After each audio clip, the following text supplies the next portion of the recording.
नमस्कार। राजनीतिक खबरों के सबसे दिलचस्प ठिकाने में मैं रूपेश मिश्रा आप सभी का स्वागत करता हूं। राहुल गांधी 2 दिवसीय प्रदेश के दौरे पर आए और पुनः वापस चले गए, लेकिन राजस्थान कांग्रेस में जो बवंडर और जो कशमकश की स्थिति मौजूदा वक्त में मच गई है वो किसी से छिपी नहीं है और जाहिर तौर पर पायलट कैंप में एक बार फिर से उथल पुथल जैसी स्थितियां बनने लगी हैं। दरअसल कहा जा रहा था कि राहुल गांधी जब प्रदेश के 2 दिवसीय दौरे पर आएंगे तो जाहिर तौर पर एकता का एक संदेश देकर जाएंगे, क्योंकि सचिन पायलट बनाम अशोक गहलोत की जंग किसी से छिपी नहीं है और यह भी माना जा रहा था कि राहुल गांधी के इस दौरे के बाद से हालात सामान्य होंगे, लेकिन अफसोस कि ऐसा बिल्कुल नहीं हो सका और बल्कि जो गुटबाजी थी वह अब एक बार फिर से बढ़ती हुई नजर आ रही है। दरअसल राहुल गांधी के इस दौरे के दरमियान जिस प्रकार से सचिन पायलट के हाव भाव और चेहरों को पढ़ा गया, उससे साफ तौर पर एक बात की तस्दीक मिलती है कि हालात सचमुच सामान्य नहीं है। क्योंकि रूपनगढ़ में जब राहुल गांधी ट्रैक्टर रैली को संबोधित कर रहे थे तब वहां पर उसी ट्रैक्टर ट्रॉली में सचिन पायलट, अशोक गहलोत, गोविंद सिंह डोटासरा, राहुल गांधी, अजय माकन और इसी के साथ साथ केसी वेणुगोपाल मौजूद रहते हैं।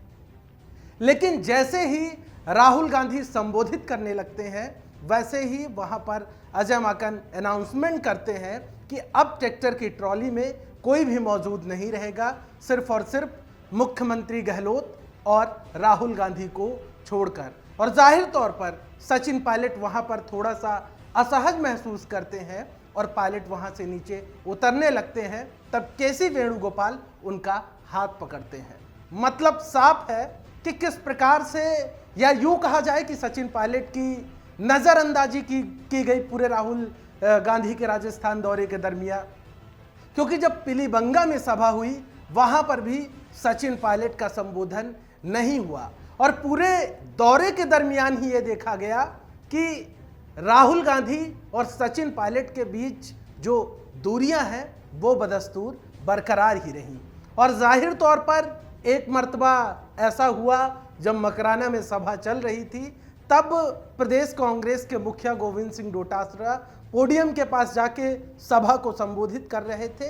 तब राहुल गांधी के बगल की कुर्सी खाली हुई, तब सचिन पायलट वहां पर जाते हैं और राहुल गांधी से वो कुछ सेकंड तक बातचीत करते हैं, वार्तालाप करते हैं।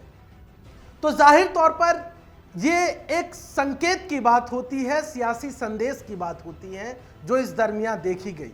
वहीं सियासी विश्लेषकों का कहना है कि किस प्रकार से पायलट बनाम अशोक गहलोत की जो जंग है वो जारी है, वो राहुल गांधी के दौरे के दरमियान देख लिया गया।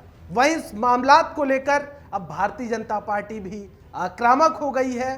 तमाम जो भारतीय जनता पार्टी के नेता हैं वो अब इसको एक बड़ा मुद्दा बनाना चाहते हैं, सचिन पायलट की नजरअंदाजी को। और यदि बात वहीं सोशल मीडिया की भी की जाए तो सोशल मीडिया में भी अब तरह तरह की बातें उठने लगी हैं।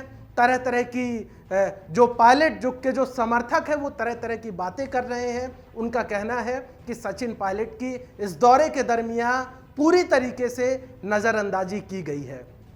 और जाहिर तौर पर जो सियासत को समझते हैं उन्होंने भी 2 दिनों की तस्वीर देखी कि कैसी तस्वीर सामने आई। अब देखना ये होगा, क्योंकि सचिन पायलट राहुल गांधी के दौरे से ठीक पहले से लगातार किसानों के समर्थन में महापंचायत कर रहे थे, भारी तादाद में भीड़ को एकत्रित कर रहे थे। तो माना जा रहा था कि सचिन पायलट अब दोगुनी रफ्तार के साथ कमबैक करेंगे, लेकिन जिस प्रकार से राहुल गांधी के दौरे के दरमियान जो तस्वीर देखने को सामने मिली वो जाहिर तौर पर इस ओर इशारा कर रही है कि राजस्थान कांग्रेस में मौजूदा वक्त में कुछ भी ठीक नहीं है। और जैसा संवाद सचिन पायलट, अशोक गहलोत और राहुल गांधी के बीच में होना चाहिए वैसा संवाद भी नहीं है। जाहिर तौर पर पायलट कैंप के लिए यह खबर निराशाजनक वाली हो सकती है, लेकिन अब देखना यह होगा कि इस ऊहापोह की स्थिति में और जो मौजूदा सियासी परिदृश्य और आभा मंडल बना हुआ है। ऐसी स्थिति में सचिन पायलट क्या करते हैं और कैसे मजबूती से अपनी जगह बनाते हैं, ये देखने वाली बात होगी। दोस्तों, राजस्थान के हर छोटे बड़े सियासी घटनाक्रम पर द फैक्ट इंडिया की निगाहें बनी हुई है। हर बड़ी अपडेट हम आपके समक्ष लेकर हाजिर होते रहेंगे। तब तक के लिए नमस्कार।